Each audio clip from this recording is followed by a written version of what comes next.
Con uno mismo o con el otro, con ambos quizá, el poeta siempre está conversando. En los casos más extremos, y ahora estoy pensando en Celan, pienso en la Dickinson, esa conversación se da con el silencio. Si estamos de acuerdo con este presupuesto, estaremos de acuerdo con que la primera palabra de este título que hoy presentamos, conversación, es una palabra que aun obvia resulta perfectamente elegida. Pero, y en Benjamín Valdivia siempre hay un pero, hay que prestar atención a lo que viene detrás, con la perrada. Y ahí está el truco, que Valdivia usa una y otra vez en su poesía, en su obra, en su conversación en los cafés o en sus correos electrónicos. A una realidad más o menos obvia, más o menos reconocida por todos, en este caso la conversación de la poesía, le añade una nueva luz, o quizá es un nuevo misterio lo que le añade, con la perrada, en este caso. Mi particular experiencia, y no puedo hablar de otra, es que si el título de este libro hubiera sido simplemente conversación, hubiera esperado a casa para abrirlo en el momento en el que me llegó, aunque fuera de mi querido Benjamín. Pero, y sé que me repito, fue ese con la perrada el que me hizo abrirlo de inmediato. ¿Con quién demonios estará hablando Valdivia? Esa era la pregunta con la que me lancé a la lectura de este libro, de este poemario. Si no hubiera misterio, qué gracia, en todos los sentidos de esta palabra, qué gracia tendría la poesía. En el dialecto de hoy, diría a mi ver, las cosas eternas. Es Borges el que habla en el primer epígrafe de este libro.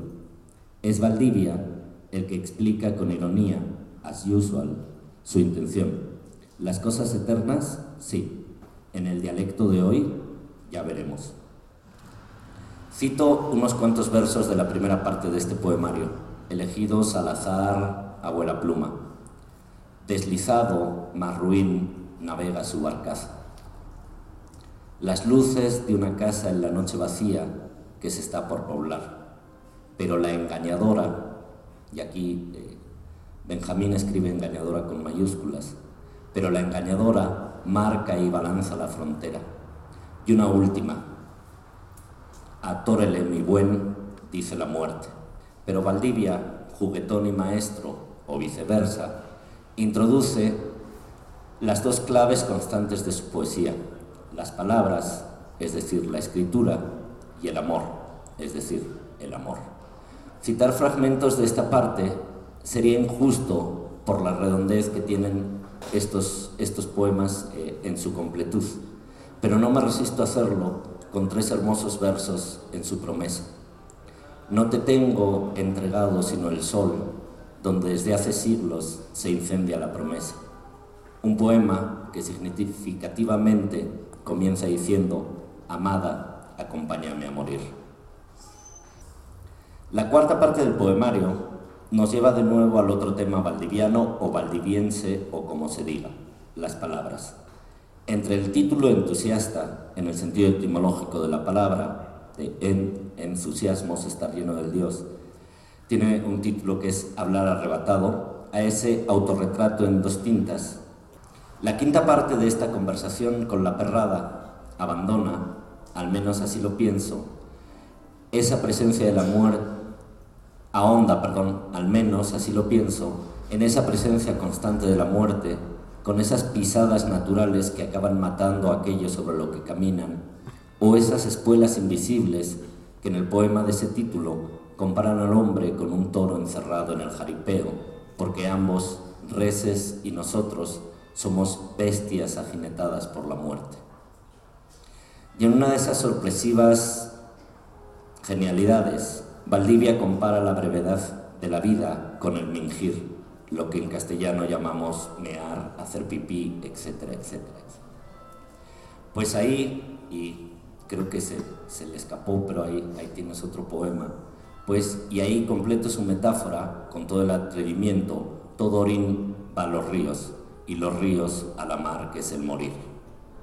La sexta parte del poemario avanza, como todo en la vida, entre la esperanza y la desesperanza, entre la salvación, poca pero suficiente, de lo escrito, y cito: así pues, ten estos pocos sacrificios que son letras y escúdate con ellos lo posible ante tanto barullo.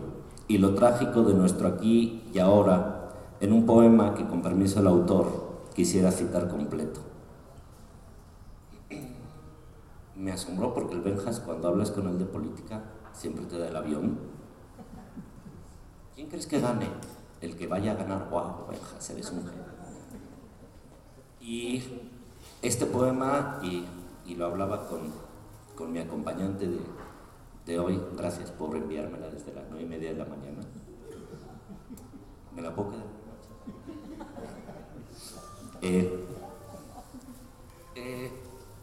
Lo injusto de la política cultural de este país, wow, o sea, debería estar hecho playera, debería estar en las 100.000 antologías llenas de poemas malos, de 43 poemas por los 43, etcétera, etcétera, etcétera.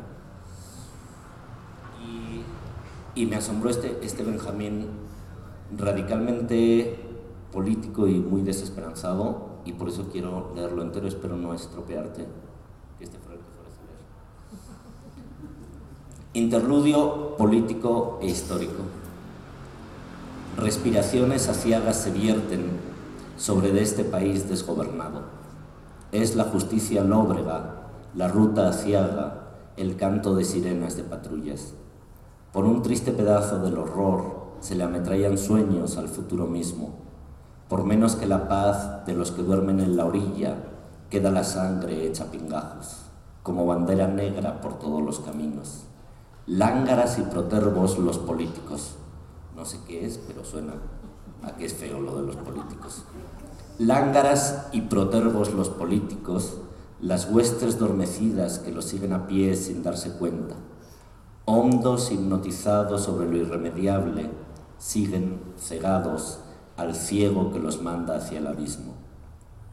Los dos lados son dañosos y escombrudos, pero vendrán los días de los héroes, los que asesinaremos, y la historia iniciará sus alamedas para mejor desangrar otra vez.